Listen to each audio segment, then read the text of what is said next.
Y sabemos que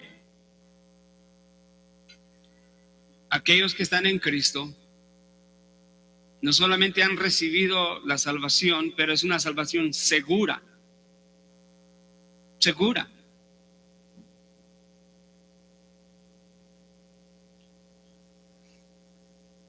Y es una salvación segura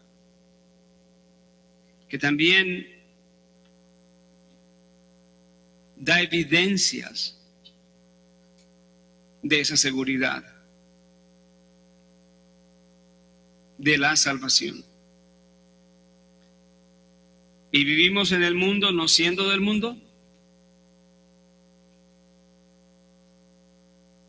Y vivimos en este mundo por la voluntad de nuestro Dios, siendo sal y luz. Amén.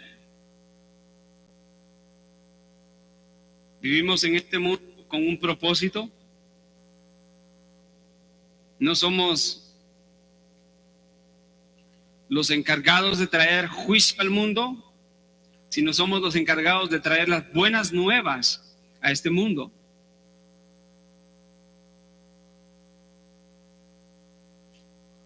¿Cuánto tiempo hemos pensado que esa idea tan rara de decir que el mundo se encuentra adentro de la iglesia y perdemos de nuestro entendimiento la gran verdad que es todo lo contrario y que Dios ha puesto a su iglesia en este mundo, ha redimido a hombres y mujeres que estaban muertos en delitos y pecados y los ha puesto en este mundo para ser sal y luz de este mundo, para ser la semilla que Él ha plantado y que dé el fruto que debe de dar. El Evangelio de Juan, capítulo 15, nos habla de eso.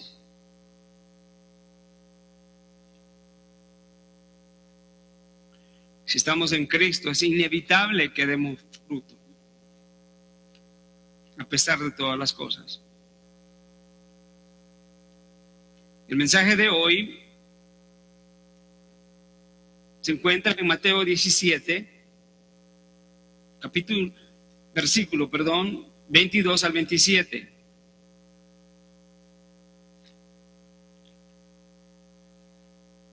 Y el título del mensaje es Viviendo en perspectiva de la cruz.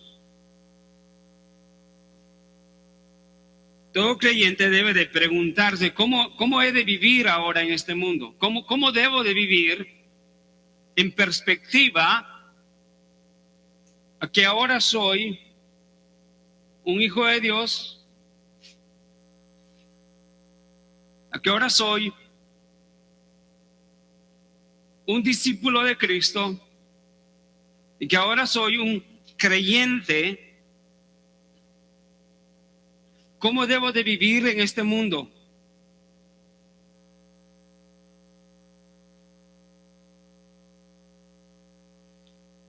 ¿Debo de vivir apartado del mundo?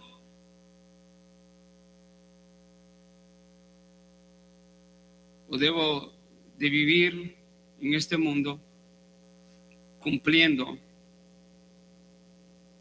el propósito para el cual Dios me ha llamado?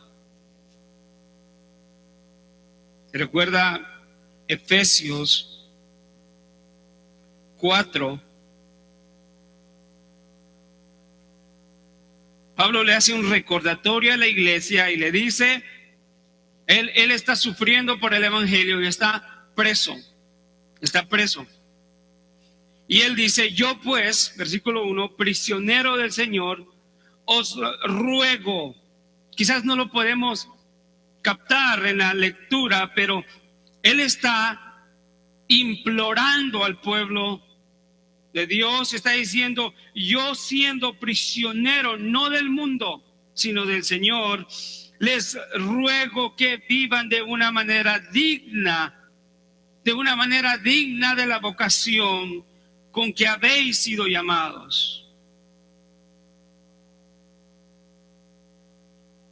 viviendo en perspectiva de la cruz, nos ayudará a nunca perder de nuestra mente y de corazón la manera en que tenemos que vivir como creyentes, no como los muchos, porque hay muchos. El día domingo hay millones, cientos de miles de personas que van a un lugar con una Biblia en la mano, que entran y escuchan alguna clase de predicación, o en algunos casos muy buena predicación,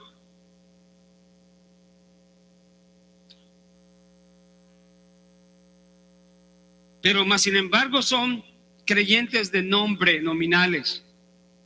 No hay ningún poder efectuado en su vida porque han sido incrédulos a la palabra de Dios, han rechazado la palabra de Dios. Pablo dijo, porque no me avergüenzo del evangelio, porque es poder de Dios para salvación. No dijo, no me avergüenzo del evangelio porque casi es poderoso suficiente para salvarme. No, él dijo, no me avergüenzo del evangelio porque es poder.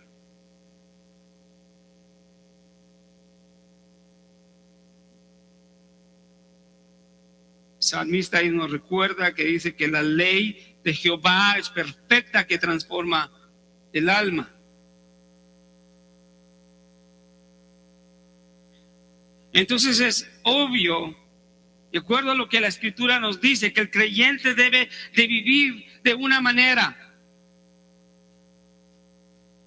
de una forma que contradice el mundo.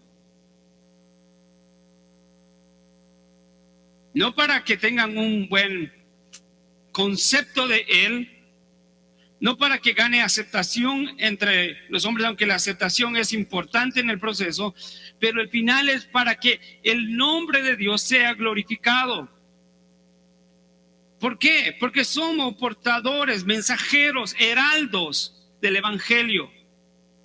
Y cada una de las cosas que hacemos dentro de la iglesia y fuera de la iglesia contribuyen o estorban a la predicación del evangelio.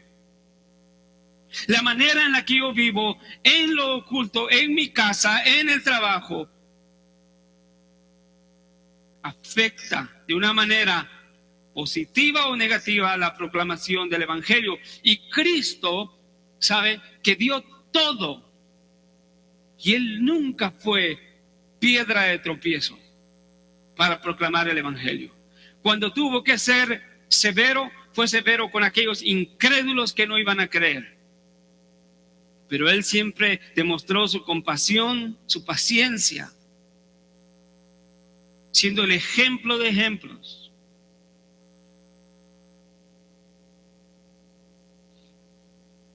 Si usted lleva apuntes, vamos a ver 3 puntos que creo que el versículo,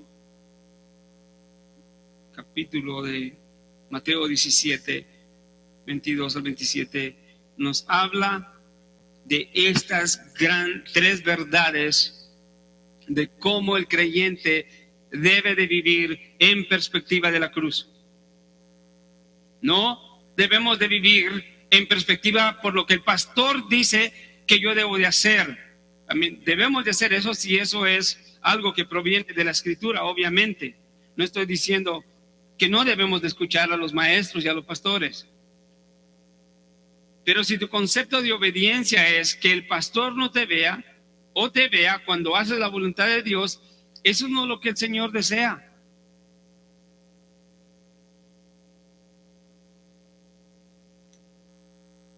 Número 1, vamos a ver el ejemplo de Cristo siendo obediente.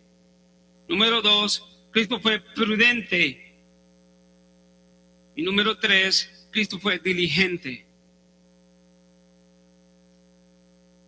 Por eso todo creyente tiene el mejor ejemplo para ser obediente, prudente y diligente en este mundo en su manera de vivir.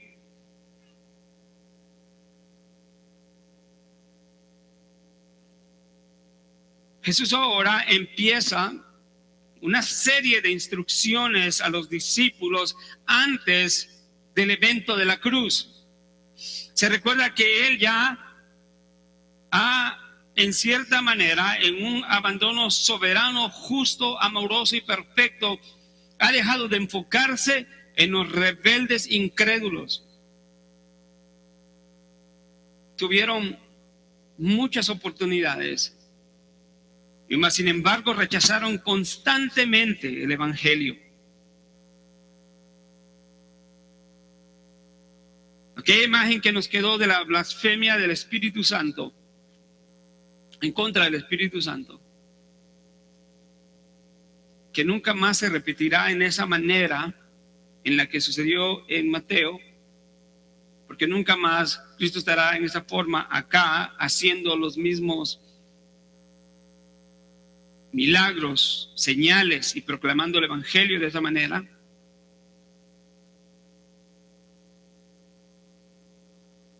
Y pudimos llegar a la conclusión en ese mensaje que el pecado imperdonable es el continuo rechazo del evangelio. Eso no se puede perdonar por lógica. Todo aquel que acude al Señor para perdón de sus pecados encontrará el perdón. Pero aquel que continuamente le rechaza nunca encontrará el perdón.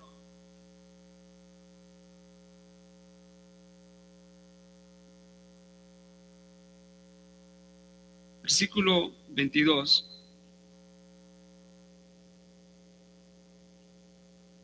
Mateo 17, leemos hasta el 27. Y Mateo nos narra lo siguiente diciendo: mientras andaban juntos por Galilea, esto era Jesús y los discípulos, Jesús les dijo: el Hijo del Hombre va a ser entregado en manos de los hombres, y le matarán, y al tercer día resucitará. Y ellos se entristecieron mucho. Cuando llegaron a Capernaum, se acercaron a Pedro los que cobraban impuestos de 2 dracmas y dijeron: ¿no paga vuestro maestro las 2 dracmas? Él dijo: sí. Esa respuesta de Pedro es sorprendente, porque nunca esperaríamos que Pedro respondiera de esa manera y tan corto. Él dijo: sí. Y cuando él se fue y llegó a casa, Mateo no nos da detalles en dónde andaba, qué andaba haciendo, pero siendo el líder de los 12 y el que siempre tenía la actitud de ser un hombre proactivo y salir a la delantera, quizás estaba comprando alimentos, preparándose. Y cuando llegó a casa, Jesús se le anticipó. En su omnisciencia, él ya sabía lo que le iba a pedir o lo que le iba a comentar Pedro. Entonces Jesús se le anticipa y le dice: ¿qué te parece, Simón? ¿De quién cobran tributos o impuestos los reyes de la tierra? ¿De sus hijos o de los extraños? Y cuando respondió Simón: de los extraños, Jesús le dijo: entonces los hijos están exentos, o están libres. Esa palabra se traduce libres.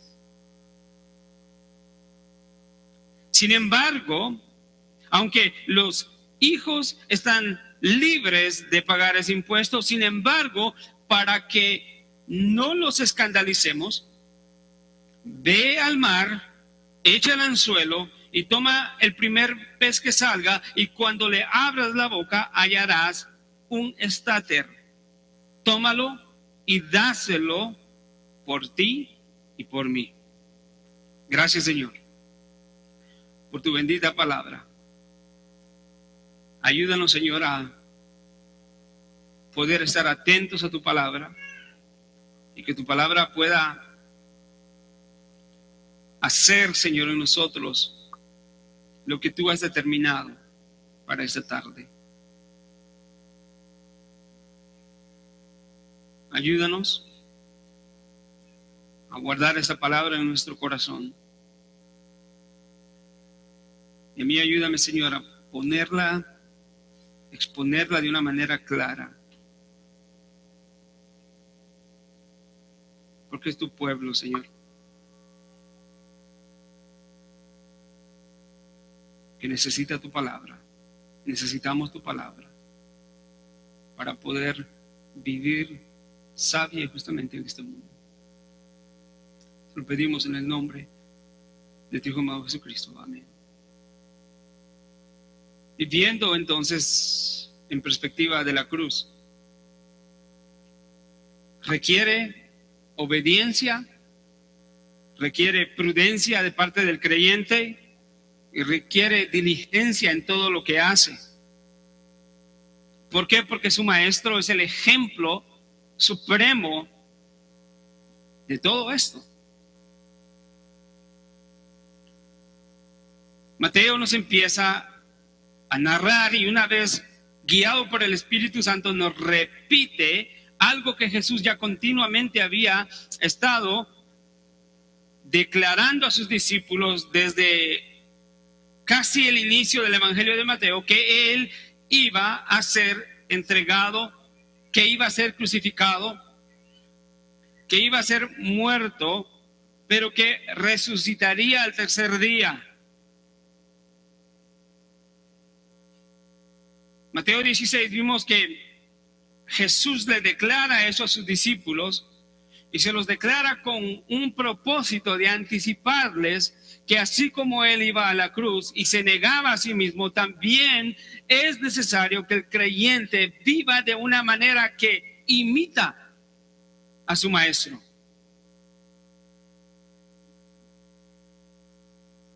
Siguiéndolo primeramente, porque no puede haber un verdadero discipulado sin seguir a Cristo.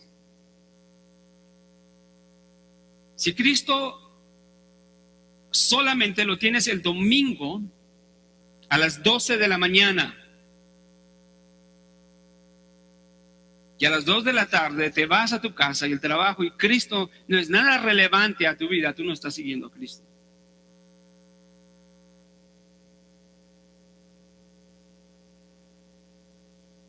Eso no se trata de vivir una vida tipo automatizada, ¿no? Que el domingo a cierta hora de la mañana me transformo en creyente y saliendo de aquí regreso a ser quien era. No.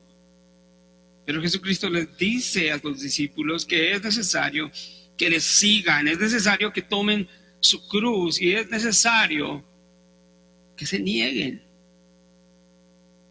Y vimos las implicaciones de eso y ahora Jesús está una vez más diciéndole a los discípulos algo que ya les había dicho antes. Pero ahora notemos que les dice, el Hijo del Hombre va a ser entregado, y añade algo, no único a este versículo, pero acá específicamente en el contexto lleva un propósito. Cristo confiesa y Él tiene conocimiento pleno de la voluntad del Padre en cuanto a su fin, que será en la cruz, y Él está diciendo que Él va a ser entregado.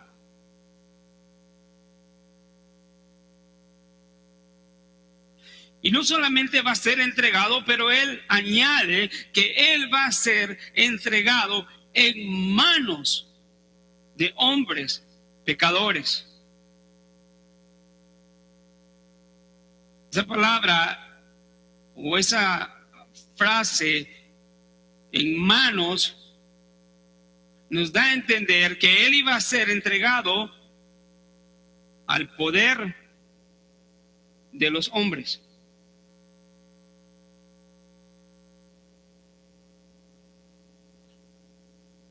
Para ser llevado a la cruz. Pero esto no era una obra humana. Sabemos que Judas entregó a Jesús. Mateo 26:24 dice: el Hijo del Hombre se va según está escrito. ¿Sí? Está declarando la soberana voluntad y el plan perfecto de Dios en haber enviado a su Hijo y de llevarlo a la cruz. Sin embargo, Jesús añade: pero ay de aquel hombre por quien el Hijo del Hombre es entregado. Mejor le fuera a ese hombre no haber nacido. Y esta es la gran paradoja de la vida cristiana, en donde entendemos que nuestro Dios es un Dios soberano, que tiene control absoluto de todas las cosas, tiene el control absoluto de cada uno de nuestros días, de cada una de las situaciones que nos suceden, sean buenas o sean malas, pero ese poder soberano en la paradoja divina no elimina la responsabilidad del hombre. Así que cada hombre es responsable por su pecado. Pero el punto acá es que Jesucristo iba a la cruz, iba a ser entregado por hombres, en manos de hombres, pero por la soberanía de Dios. El control y la sabiduría inmensa, incomprensible para todos nosotros.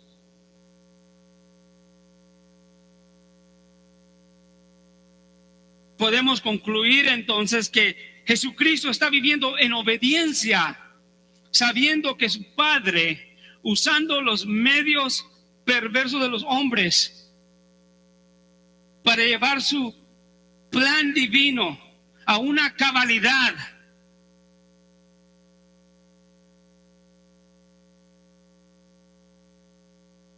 es el último agente o el principal agente quien llevó a Cristo a la cruz.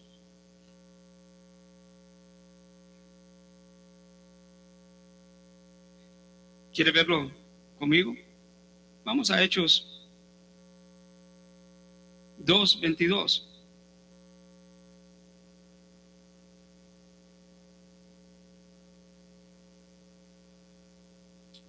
Hechos 2:22.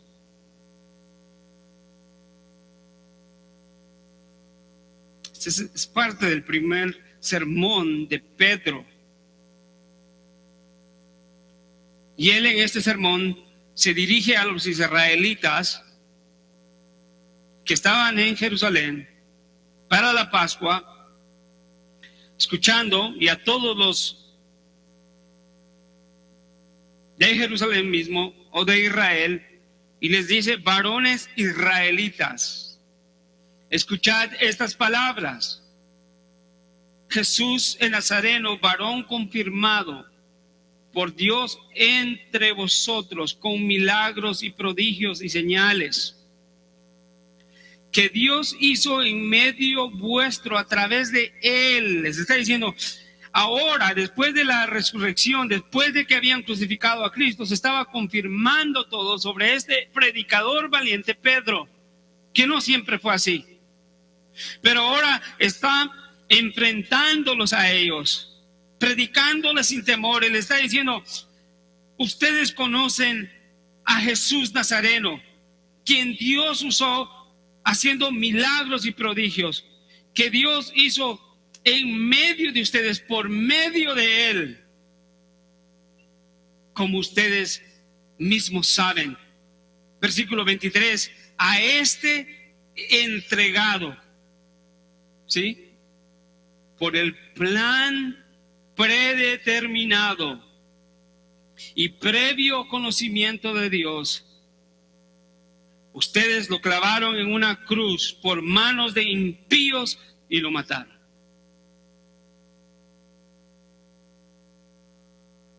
Esto va en acorde o va con mucha congruencia con lo que Jesús está diciendo de que Él va a ser entregado.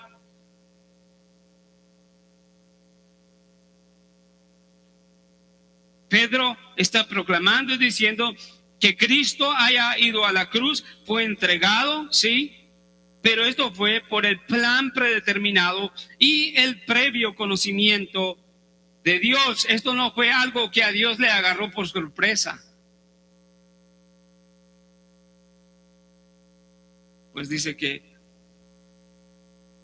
los que fueron escogidos desde antes de la fundación del mundo.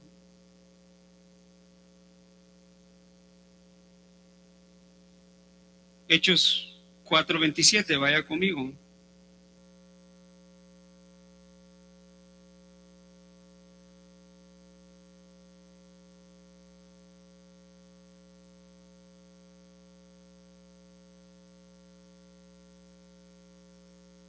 En esta ocasión,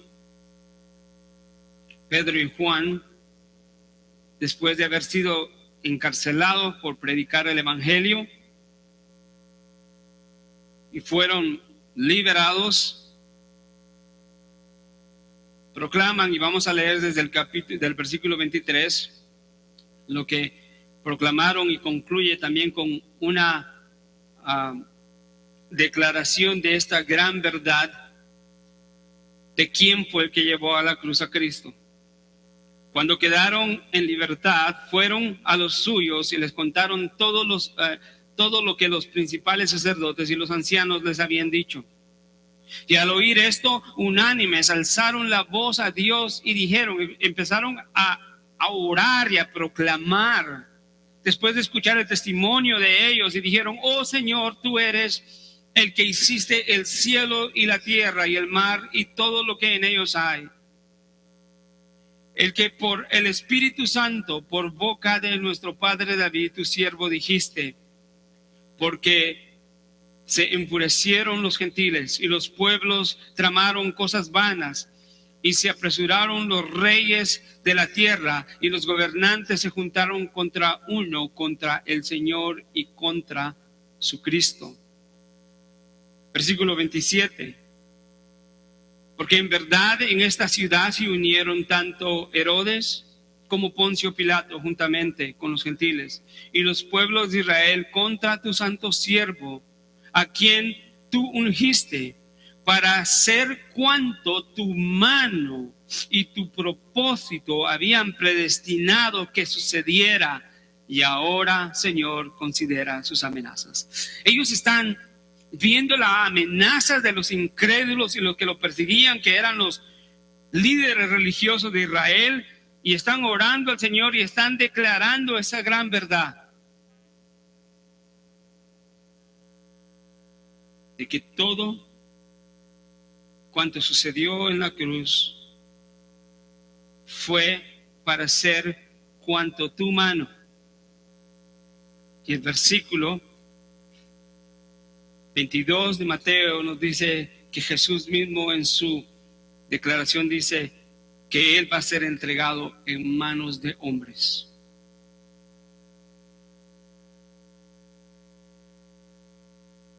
Pero por encima de la mano del hombre está siempre la mano poderosa de Dios. Siempre. Siempre. Y entonces, ¿cómo entendemos esto? Bueno, con el contexto de lo que estamos viendo nosotros, es sorprendente ver que Jesús mismo, conociendo el fin que le esperaba, la cruz,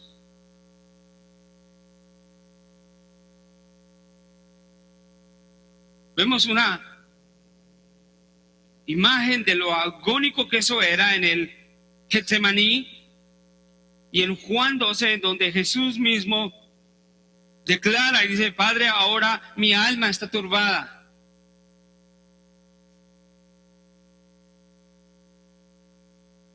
Pero a pesar de la turbación, a pesar del dolor, de lo que se iba a significar la separación con el Padre y recibir el castigo de la ira de su Padre por causa de los escogidos. Debió haber sido terrible. Mas sin embargo, él vivió obedientemente. Dijo: Padre, si es posible que pase esta copa de mí, pero que no se haga mi voluntad, sino tu voluntad. Qué tremendo ejemplo de obediencia y de una entrega total.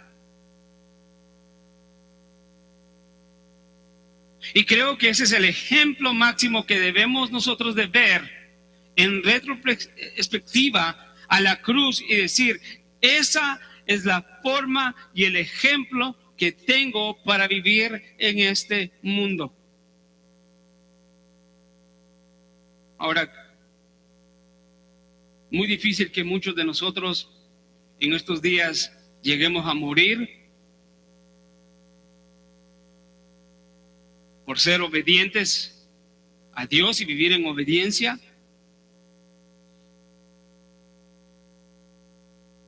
¿Verdad? A nadie le están quitando la vida hoy en día porque cree en el Evangelio. Acá en Estados Unidos, en donde hay libertad de religión.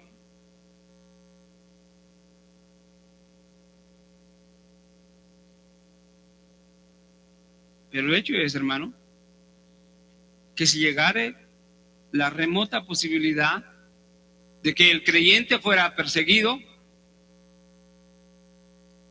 por obedecer a Dios hasta el punto de la muerte, el creyente teme más a Dios que al hombre.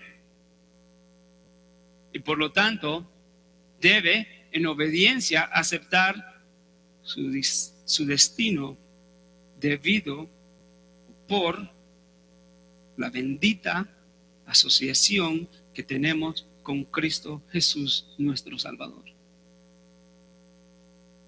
No importa qué tan terrible sea el problema, la persecución, cárcel, discriminación. Hermano, esto le iba a servir a los discípulos, quienes enfrentaron al imperio romano, que no solamente controlaba el poder económico, el poder legislativo, pero el poder religioso. Y tenía suficiente recurso para aplastar a 12 hombres comunes. Mas sin embargo, no pudieron. Y en menos de 70 años, para el inicio del siglo II, los templos paganos se estaban cerrando y muchos se estaban convirtiendo al Evangelio, a pesar de la persecución. Y era persecución. Los cristianos eran tomados como antorchas, quemados en el palacio, en la casa de Nerón, para alumbrar su casa de noche. Si alguien hacía una revuelta, les decían: fueron los cristianos, y iban, los perseguían y los tiraban a los circos romanos.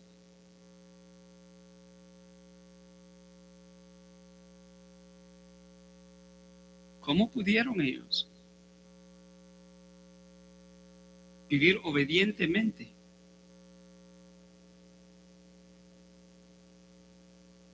Bueno, principalmente era una iglesia empoderada por el Espíritu Santo, el cual habían recibido por fe en Cristo Jesús.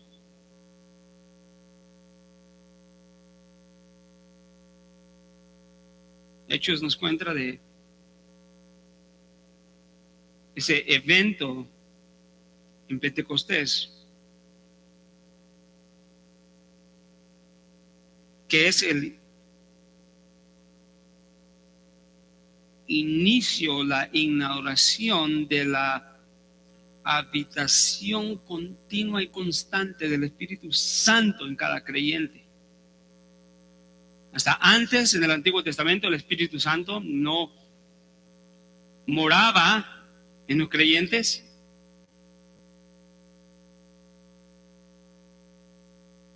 Perdón, no habitaba en los creyentes, sino estaba con los creyentes esporádicamente.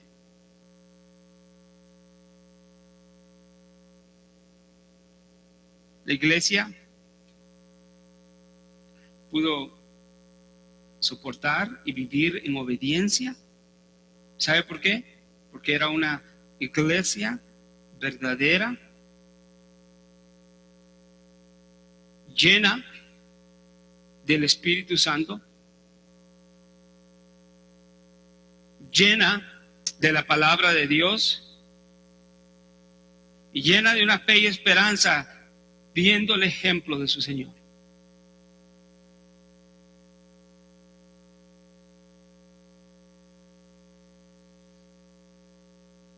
Jesús les dice eso: el Hijo del Hombre será entregado, para que ellos supieran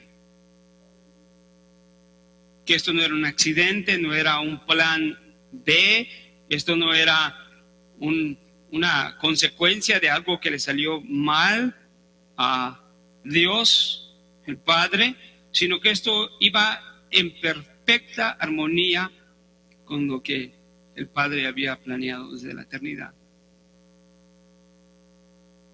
Y la pregunta es, ¿fue esto difícil para Jesús?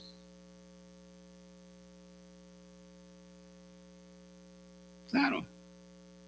¿Fue una tentación? Claro. Padre, que pase esta copa de mí. Padre, ahora mi alma está turbada. Pero él mostró obediencia, porque él mismo dijo: yo no vine a hacer mi voluntad, sino la voluntad del que me envió. Y él repetidamente, Mateo 12:40, dijo: así como Jonás estuvo en el vientre del monstruo marino, así el Hijo del Hombre estará 3 días y 3 noches en el corazón de la tierra.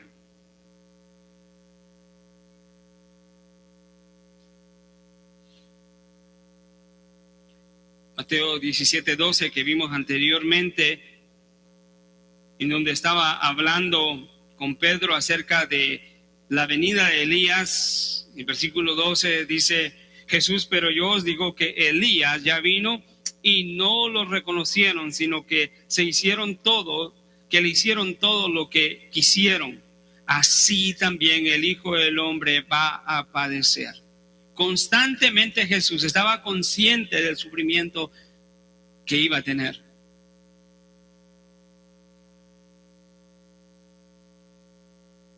Mateo 20:18 dice: aquí subimos a Jerusalén y el Hijo del Hombre será entregado a los principales sacerdotes y escribas y lo condenarán a muerte. Mateo 26:2, sabéis que dentro de 2 días se celebra la Pascua y el Hijo del Hombre será entregado para ser crucificado.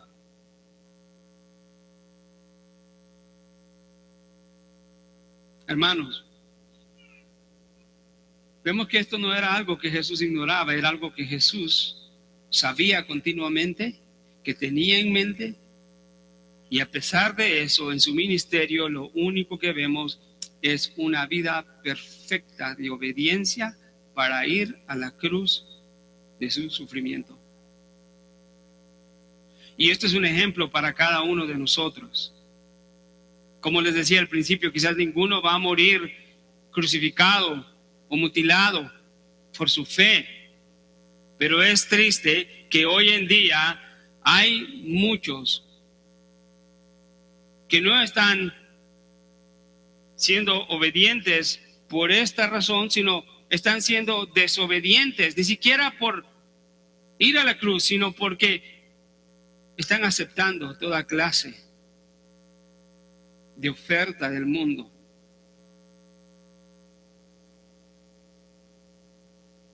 Y algunos dicen, sufro mucho con esa tentación. Eso no es sufrimiento.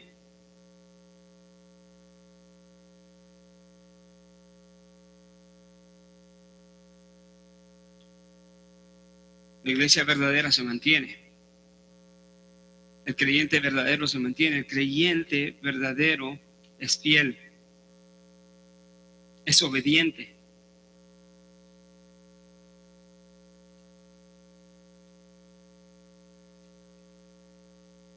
Segunda de Corintios 5:17 dice, de modo que si alguno está en Cristo, nueva criatura es.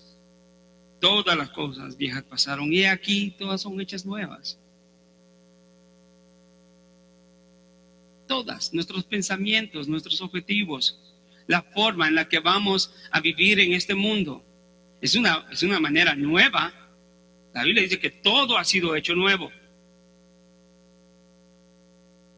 Si antes yo pensaba que ser obediente a Dios significa, escuche, nada más pelear en contra del pecado, ¿sí?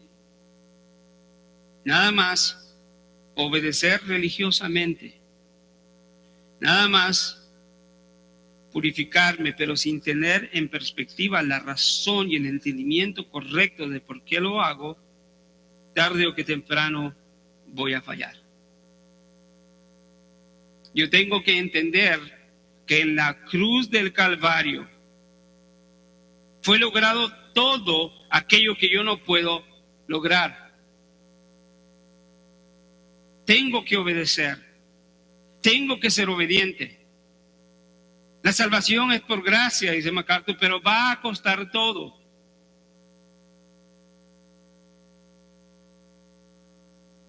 Yo no puedo pretender, como muchos pretenden, predicando un evangelio fácil,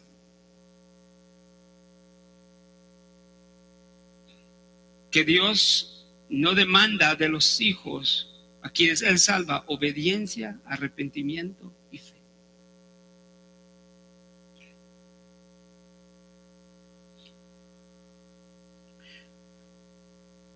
Entonces, una de las primeras cosas es vivir en obediencia en perspectiva a la cruz. Porque Él fue obediente. Pero la obediencia que yo tengo no es para salvarme, sino es un resultado de la salvación en mi vida, necesaria.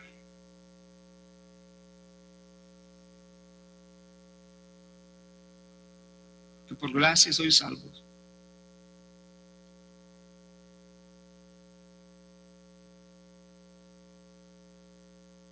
Muy bien. Aparte de esto, vemos que Jesús es el ejemplo de obediencia, que a pesar de ser consciente y de estar siendo amenazado continuamente y culminando en la cruz del Calvario, Él vivió ejemplarmente. Pero también vemos que Él fue prudente en todas las cosas espirituales.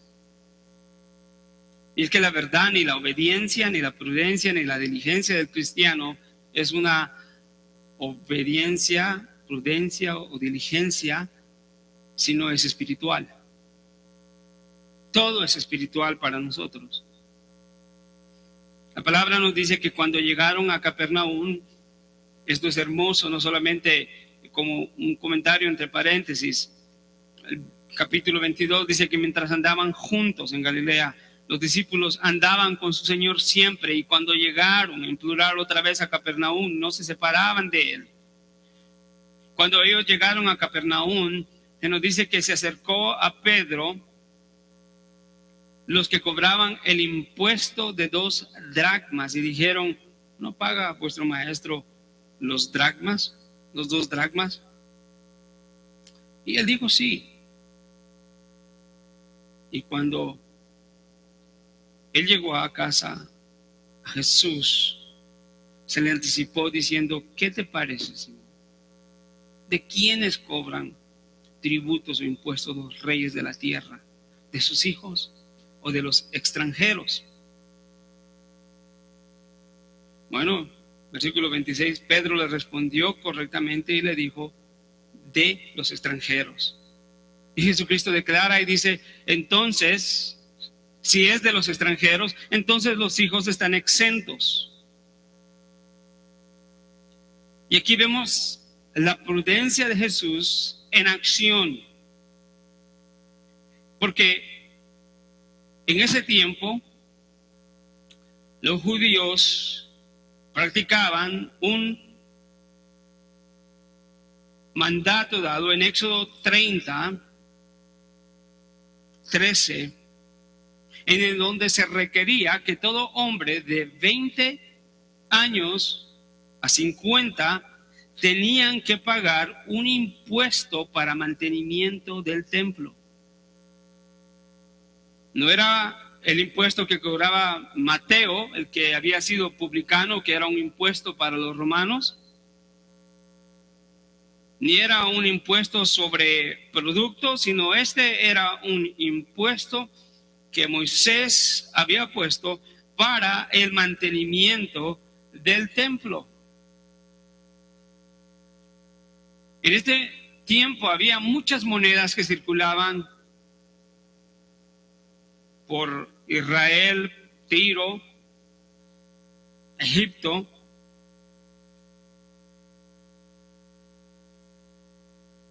Originalmente en el relato de Éxodo no eran monedas, sino eran medidas de plata.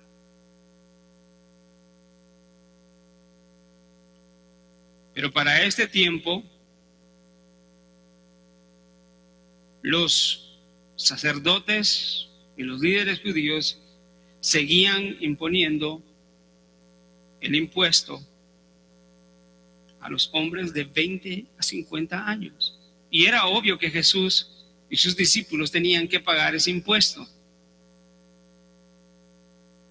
Y estando él y Jesús, cuando este hombre se les acerca y le dice: no paga el impuesto tu maestro, Pedro le responde: sí, sí. ¿Qué respuesta? Conociendo la impetud de Pedro. Y él dice: claro que sí. Y lo que quiero que veamos es esto. La pregunta de Jesús a Pedro nos muestra y nos revela la prudencia de Jesús en responder a la petición de este hombre. Y Jesús tampoco la debate. No la debate, pero deja algo bien en claro: que todo instrumento religioso es esclavitud. Y si él le dijo: ¿de quién colectan los reyes impuestos y tributos cuando los conquistan? Bueno, de los extranjeros, nunca de los hijos. Y él, siendo hijo de Dios, estaba exento o estaba libre de pagar eso. Claro, ellos no creían que él era el hijo de Dios y había un obstáculo en la mente de ellos. No había ninguna repercusión en no pagar los 2 dracmas.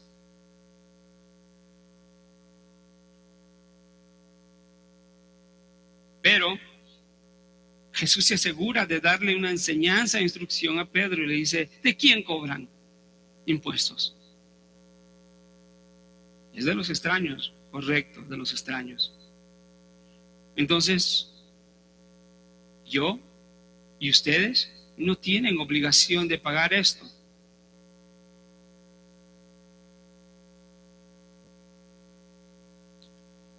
Y esto nos recuerda que en este mundo hay cosas que en realidad no son equitativas, que son impuestas por los hombres. las cuales nosotros no tenemos ninguna obligación en cumplirlas.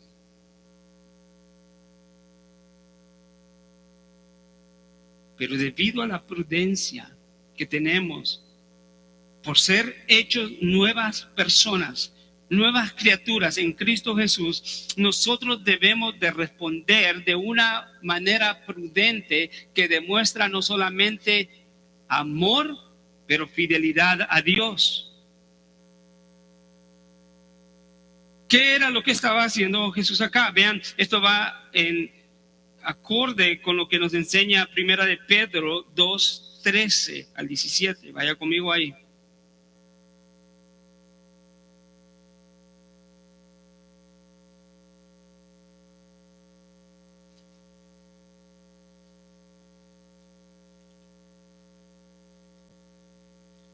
Puede ser que Pedro llegara a esta enseñanza debido a lo que Jesús le enseñó acá ejemplificado. Antes de leer Pedro, el tributo era voluntario. No había repercusiones por no pagarlo, sino un estigma religioso de haber incumplido como hombre judío al mantenimiento del templo. Y si hubiera visto mal, hubiera dado un testimonio mal de Jesús delante de los hombres. Y en su sabiduría, Jesús no solamente está guardando el testimonio de la verdad y del evangelio, sino que está cuidando el corazón de los hombres para que no caigan en pecado. ¿Se recuerda la razón por la que Jesús se retira de predicarles a los fariseos y a los escribas? No fue solamente por negarles la verdad que se les estaba predicando y por su necesidad y rechazo, sino para que ellos no siguieran acumulando pecado sobre pecado, rechazando y rechazando el evangelio.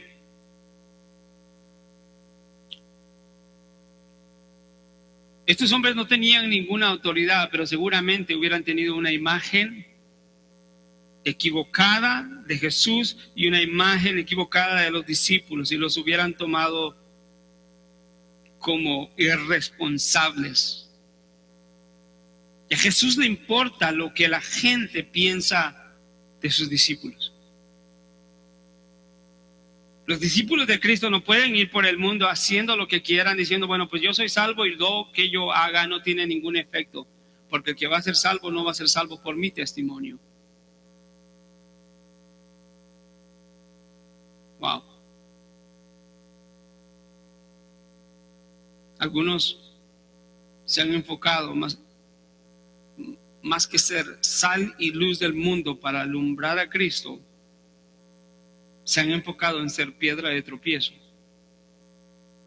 por la manera en la que viven, que es una manera no prudente, sino imprudente. Pero aquí, yo espero poderlo hacer, pero aquí se ve la prudencia amorosa de Jesús. Vamos ahora sí a Primera de Pedro. Vea lo que Pedro mismo dice en su epístola.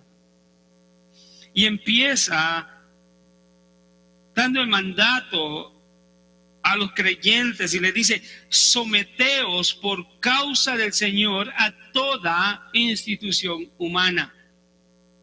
¿Sí? No me voy a someter a toda institución humana por ellos, sino me voy a someter a toda institución humana por causa del Señor. Pastor, pero hay cosas que las instituciones humanas, como el gobierno, empresas, nos mandan a hacer, cosas que no glorifican a Dios y que nos hacen violar la palabra de Dios. Qué bueno que me dijo eso. Porque nosotros tenemos una responsabilidad como creyentes de someternos a toda institución humana por causa del Señor, hasta que nos quieren obligar a violar la palabra de Dios o el carácter de Dios mismo. Y eso lo vemos también en el contexto de Hechos 4:19. Vaya vaya conmigo ahí para dar respuesta a esa pregunta. Excelente. ¿Sabe qué? La Escritura nos da la respuesta. Hay un límite de la prudencia o el sometimiento a las instituciones humanas, ya sea a rey, como dice Primera de Pedro, o autoridad. En esta ocasión, Pedro y Juan se les había prohibido predicar más en el nombre de Jesús.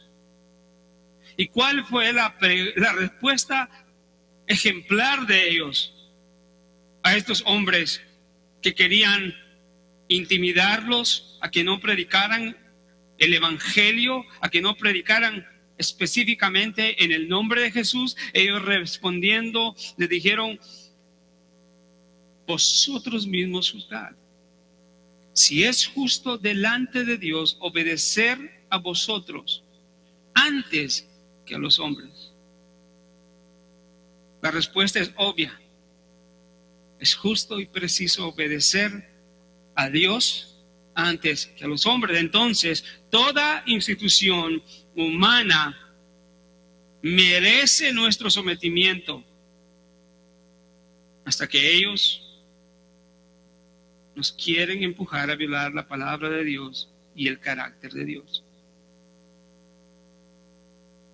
En el caso de el impuesto de los taxes para el templo, no estaba violando el carácter de Dios, simple y sencillamente era un instrumento religioso que tenía en esclavitud a los hombres, sin mucho impacto. Pero aún así Jesús cuidó de la manera en que iba a responder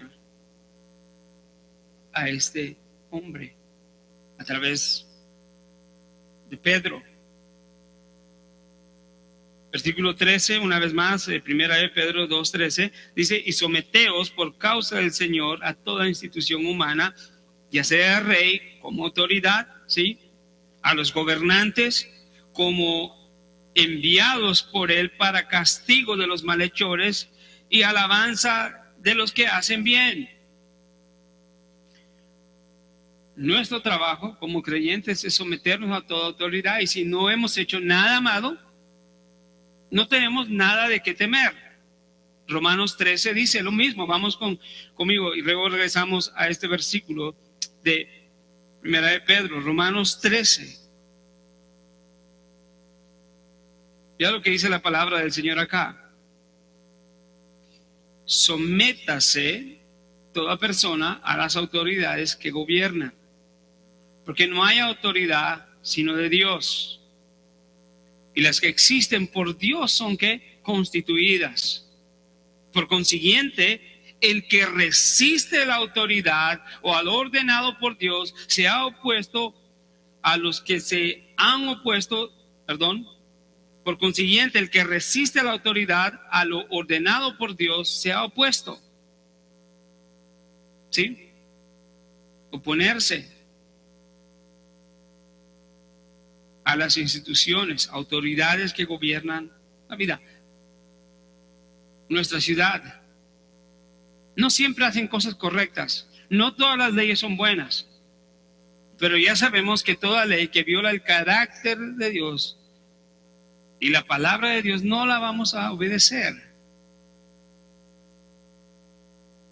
Pero es imposible que los creyentes, pensando en que teniendo la autoridad de Dios por ser creyentes, pueden ir violando toda autoridad y toda ley y toda autoridad en esta vida. ¿Por qué? Porque dan mal ejemplo y se convierten, más que instrumentos de la proclamación del evangelio, se convierten en piedra de tropiezo, se convierten en obstáculos para la proclamación del evangelio. Eso es lo mismo que nos enseña Tito 2 en el capítulo Tito 2 versículo 8. Vamos a verlo.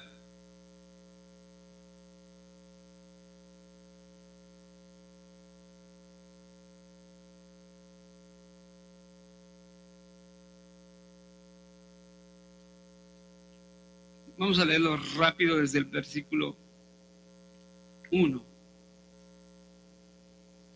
Pero en cuanto a ti, esto es a Tito, enseña lo que está de acuerdo con la sana doctrina.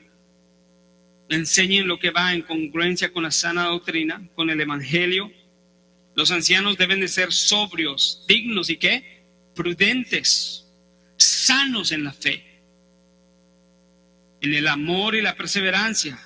Asimismo, las ancianas deben de ser reverentes, las creyentes deben de ser reverentes en su conducta, no calumniadoras, no esclavas de mucho vino, que enseñen lo bueno,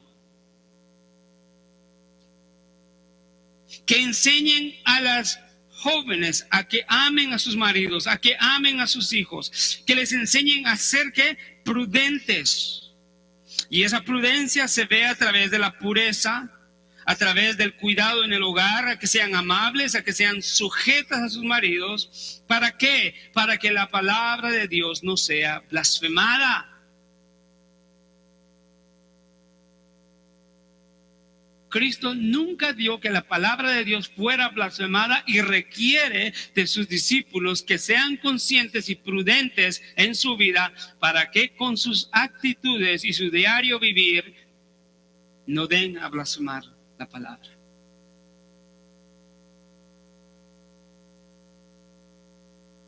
Y no solamente esto que nos habla Tito 2, no solamente es del hombre, el hogar, las mujeres, los hijos, pero es la iglesia en su totalidad. Vea conmigo, versículo 6. Asimismo, exhorta a los jóvenes a que sean prudentes. La prudencia, hermanos, es una expectativa de la vida espiritual. Y Dios bendice la prudencia. Antes de abrir la boca tenemos que meditar si lo que vamos a decir glorifica a Dios o deshonra a Dios. ¿Por qué? Porque en última instancia eso se convierte en un obstáculo. ¿Para qué? Para que el evangelio sea proclamado y damos a blasfemar la palabra de Dios. Todo cristiano. Si yo sabía que todos son así, por eso no quiero ser así, por eso no quiero ser hipócrita, por eso no quiero ser así. Y no es así, pero hay quienes con su conducta de imprudencia, con su testimonio, con lo que aceptan en su vida, dan causa a la blasfemia de la palabra de Dios, a que sea blasfemada.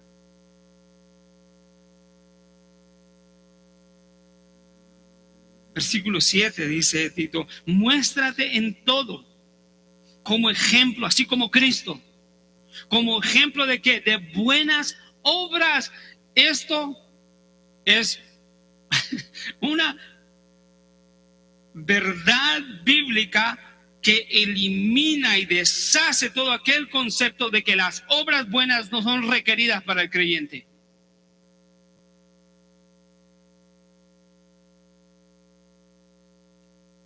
Muéstrate en todo como ejemplo de buenas obras. ¿Con qué? Con pureza de doctrina, con dignidad.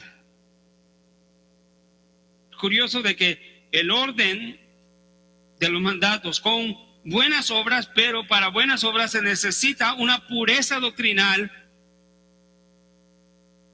¿Por qué? Porque solamente la palabra de Dios, que tiene el poder para efectuar cambios de mente y de actitudes en el creyente. El creyente debe de ser de todos los más sensibles en su trato a los demás, aún a los incrédulos. Porque sus actitudes o son instrumentos para la gloria y la proclamación del evangelio, o son instrumentos de maldad para tropiezo en la proclamación del evangelio. Tu vida tiene un impacto en este mundo. Y es por eso que tenemos que vivir en perspectiva a la cruz. Porque Cristo pudo haber eliminado a sus enemigos antes de que le dieran el primer clavo en la mano.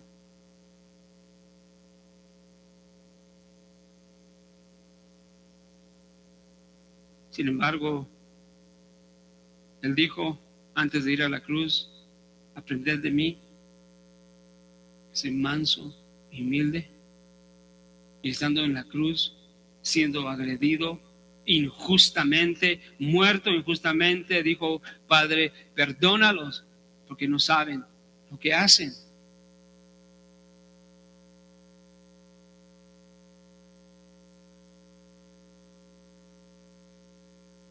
Hay muchos guerreros cristianos a quien Dios no los ha mandado a guerrear. Mira, dijo esto mal. Ahorita mismo se lo voy a aclarar.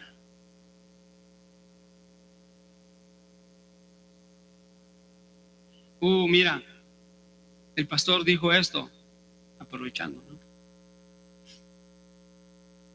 Ahorita mismo le voy a decir. Hermano, sobre todo la misericordia, la gracia, no se trata de aceptar herejías y errores, pero se trata de mostrar un corazón compasivo a través de la prudencia espiritual que Dios nos da, porque todo lo que hacemos tiene un efecto. A veces que conversamos con personas que apenas tienen una semana de haber conocido el Evangelio y queremos que ya sean John MacArthur y que sepan todas las cosas, y si dice algo, ay, me desespera lo que dijo. No, hermanos, nosotros somos llamados, ¿para qué? Para instruirlos a ellos, pero nunca vamos a poder tener esa puerta abierta si lo primero que ven en nuestro corazón es abstinencia, enojo, orgullo, soberbia.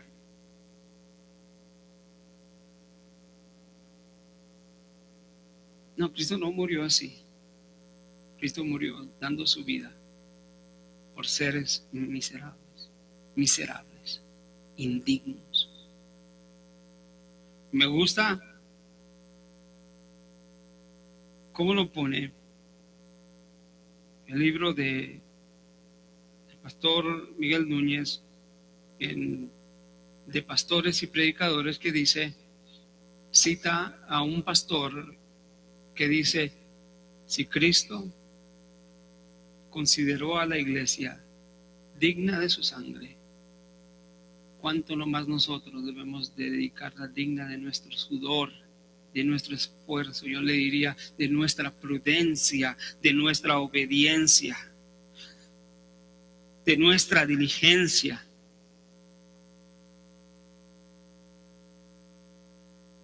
Pablo mismo en Efesios dice, aconsejando al creyente, es que no le den lugar al diablo, pero ni siquiera un centímetro.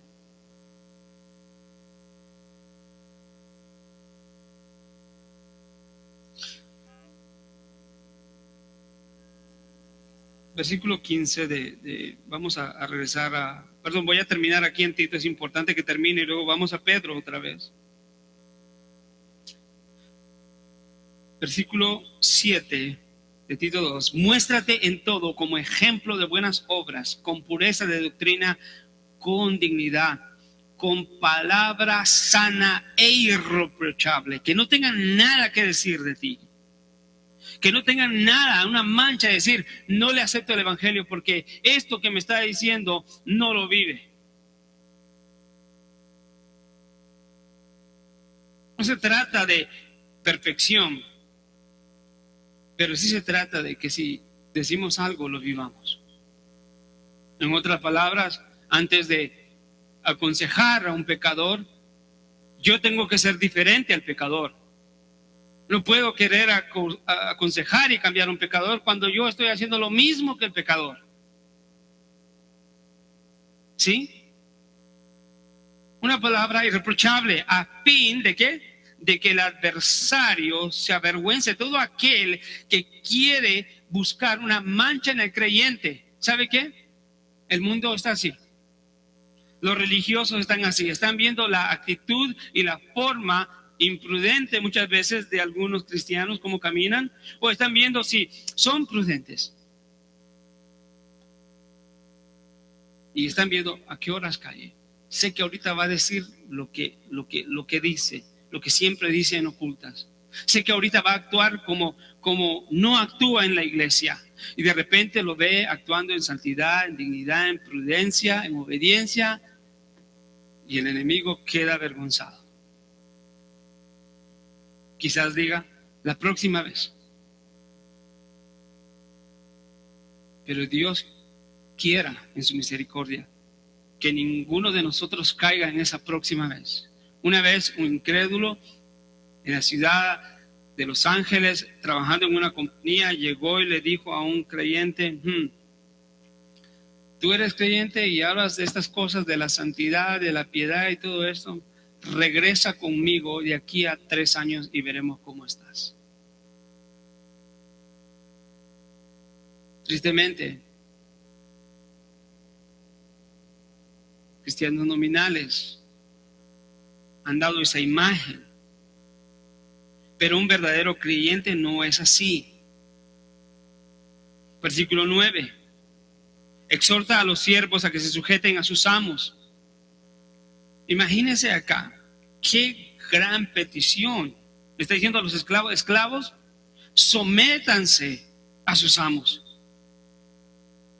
Aunque sea duro,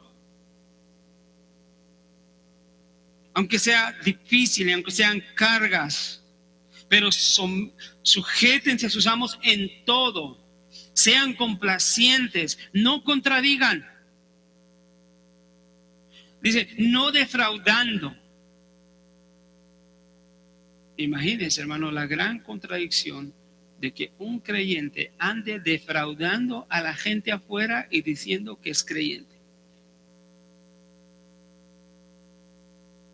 Sino, ¿cómo termina? Sino mostrando toda buena fe para que adornen la doctrina de Dios, nuestro Salvador, en todo. Ese es el propósito. Las actitudes, las obras, las buenas obras adornan, hermano. Qué glorioso es eso y qué privilegio. Nuestras obras en Cristo adornan la doctrina de Dios, nuestro Salvador. No sé cómo eso trabaja, porque que yo sepa, el evangelio no necesita que se le añada algo. El evangelio es glorioso y hermoso, pero Dios dice que tus obras y mis obras adornan el evangelio para que sea atractivo a las personas. Lo cual me dice que también mi imprudencia y mi desobediencia le quita belleza al evangelio que digo proclamar.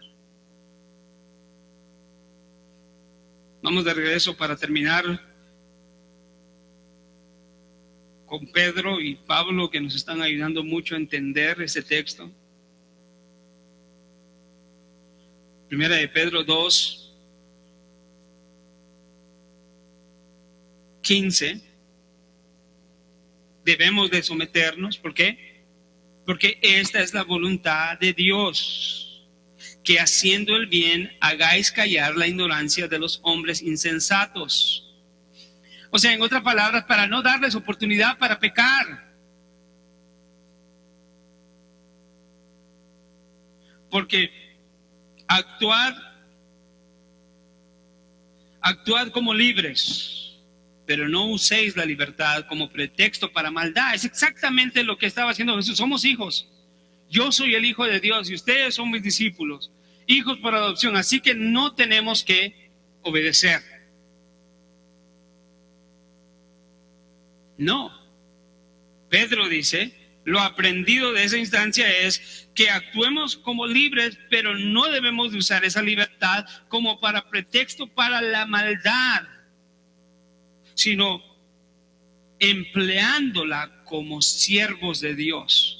Siempre Dios, siempre la cruz en perspectiva.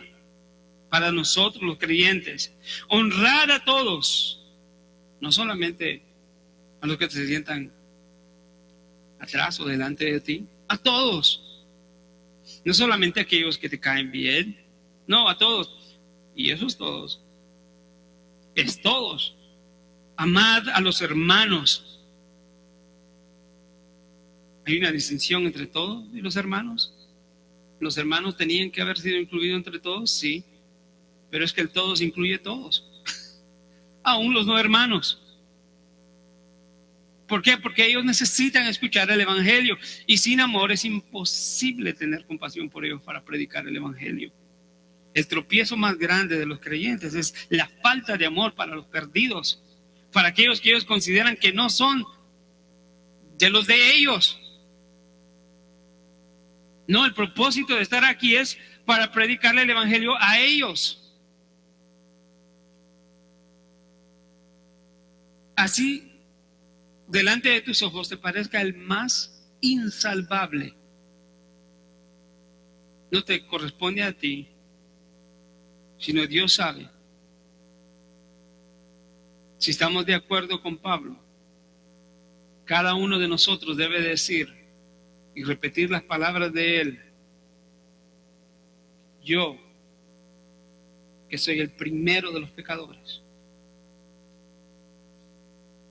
Si debemos de pensar eso, deberíamos de decir: el primer insalvable, Señor, era yo. No comprendo tanta misericordia para mí. No la merezco. Honrad a todos, amad a los hermanos, temer a Dios y honrad al Rey.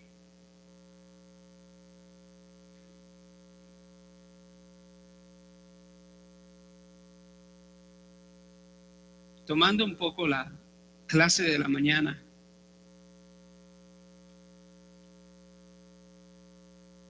el cristiano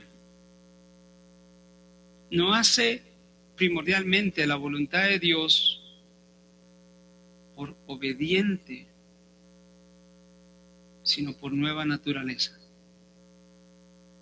Somos criaturas nuevas.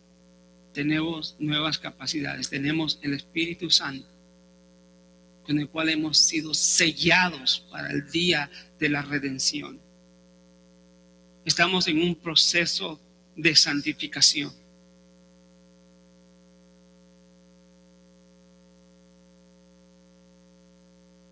Y por eso, la prudencia que tenía hace un año tiene que ser muy pequeña comparado a la prudencia que hoy tengo en Cristo. Y esta de prudencia de hoy va a tener que ser muy diferente a la prudencia que tendré de aquí a 5 años.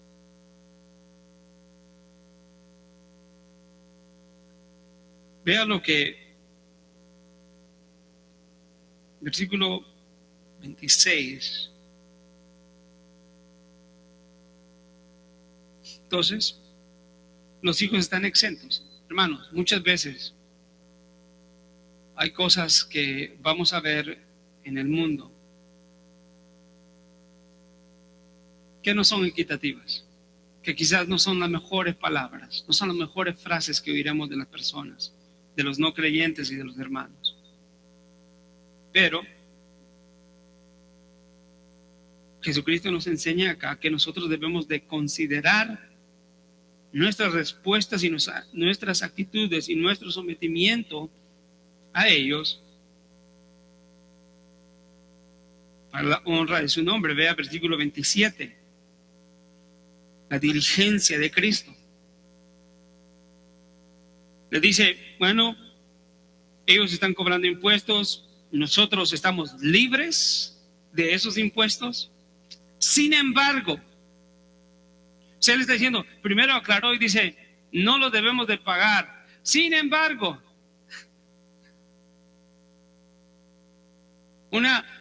una excepción divina. Sin embargo, para que no los escandalicemos. Esto no se trata solamente de ponerlos escandalizarlos de una manera asombrada. Wow, ¿qué está pasando? Que no quieren pagar. Sino que esta palabra, escandalicemos, viene de la palabra escandalizo, que quiere decir caer o pecado.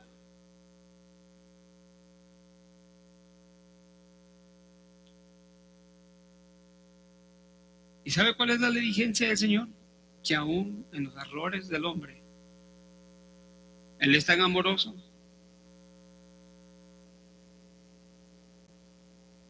Él es tan cuidadoso,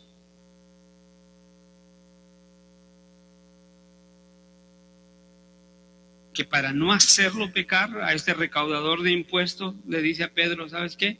Para no hacerlo pecar, sin embargo, dale lo que necesita, lo que te está pidiendo, para no hacerlo pecar. Y manda a Pedro y le dice, ve al mar, echa el anzuelo, ¿sí? Toma el primer pez que salga, y cuando le abras la boca hallarás ahí un estáter. Tómalo, pónselo y dáselo por ti y por mí.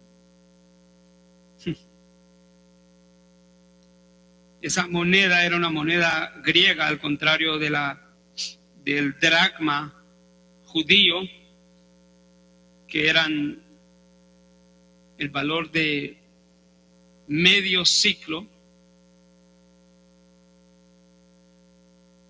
Un estáter valía 4 dracmas, lo cual iba a cubrir perfectamente la petición de este hombre de pagar los impuestos para que ellos pudieran tener no solamente Pedro una buena conciencia delante del mundo y Jesucristo su testimonio intacto.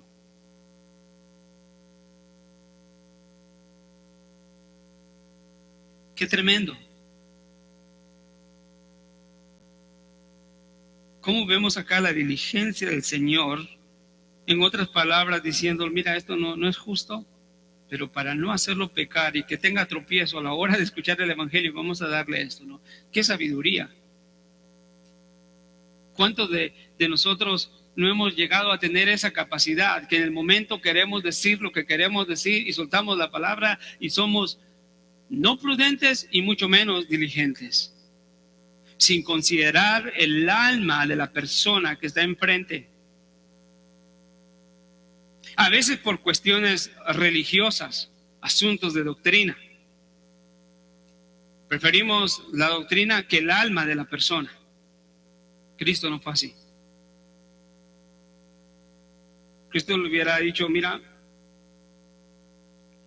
yo soy quien vino a cumplir la ley, yo soy el Hijo de Dios, y esto que tú estás haciendo es insignificante, es una esclavitud para ustedes. De hecho, hasta podría haber sido razón de pecar para ellos, porque una de las formas de pago era el ciclo, que era una moneda de Tiro, que era una moneda que le daba la gloria a un dios pagano. Y sin embargo, ellos la recibían como contribución para el templo.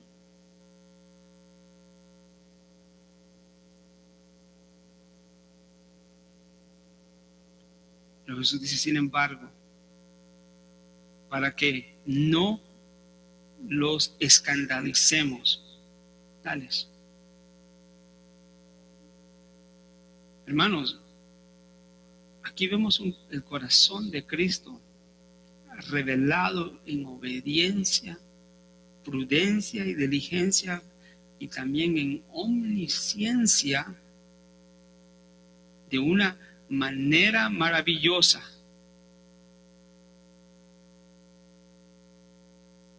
Pero ¿sabe qué más vemos? Una imagen de cómo el creyente en esta vida, cuando piensa que no puede ser obediente, prudente ni diligente, siempre tenemos que recordar que eso no es un esfuerzo humano, sino es una obra de Dios en nosotros por su Espíritu Santo. Y así como milagrosamente proveyó para pagar los taxes de una manera increíble, yo me preguntaba, ¿por qué no le dijo, métete la mano en el bolsón o el canasto que trae y saca la moneda? Sino que lo envía al mar. Bueno, hermano, yo lo entiendo de esta manera. Dios siempre va a proveer la fortaleza y los medios para que nosotros podamos hacer su voluntad y siempre estemos en testimonio, pero nunca va a ser por arte de magia, siempre nos va a costar algo. Siempre vamos a tener que caminar y obedecer, porque Pedro obedeció. le dijo: ve al mar, echa el anzuelo y toma el primer pez que salga, y cuando la abras la boca, hallarás ahí un estáter, tómalo y dáselo por nosotros. ¿Se dan cuenta? Empieza con Él, es su obra. Así que ninguno de nosotros puede decir: yo no puedo. Si eres un creyente verdadero, Dios te ha habilitado a través del Espíritu Santo, y cada vez que hagas será un milagro hecho, porque es algo que no puede salir del corazón del hombre. ¿Cuál es el objetivo? La gloria de su nombre, la libertad para predicar el Evangelio. Y además eso va en congruencia con lo que Él hace. Y nosotros tenemos que querer ser obedientes, prudentes y diligentes, porque somos instrumentos en sus manos para predicar el Evangelio. Y el propósito es que Él ha venido a salvar a los hombres. Entonces entendemos por qué Él no quiso. Imagínense, Él nunca iba a ser piedra de tropiezo. Y Él dijo: para que no seamos piedra de tropiezo, para que no los escandalicemos, ve y haz esto. Mateo 13:41, y me dirijo al final,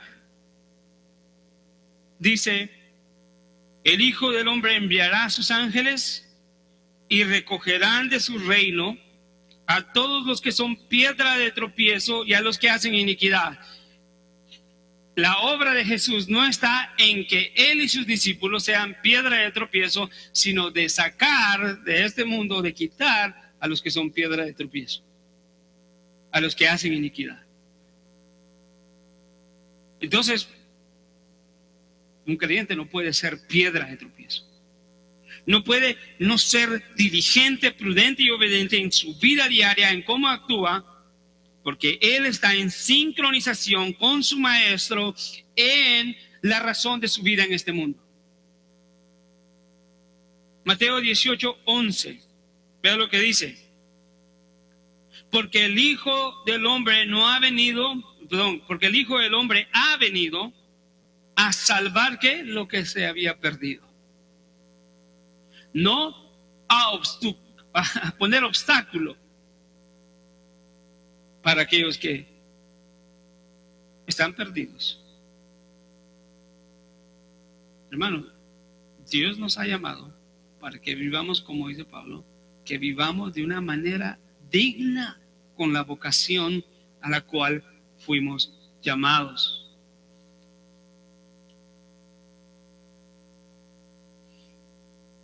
Él lo hizo. Él es sabio, justo.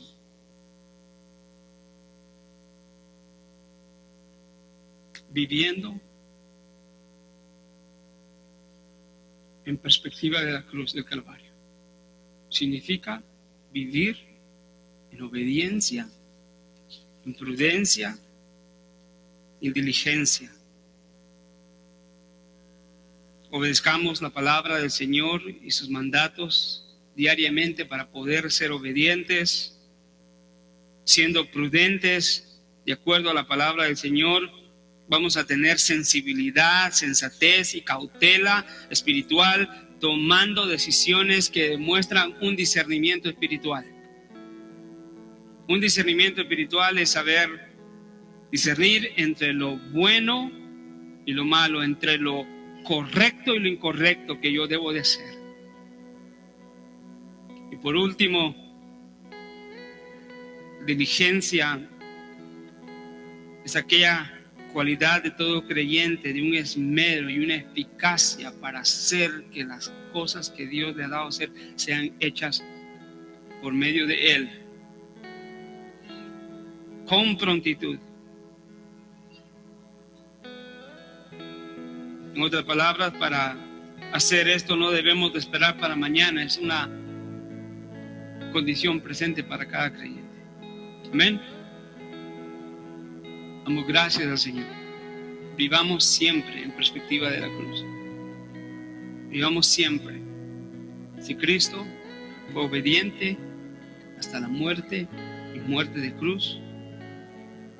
Nosotros debemos de imitar. Amén.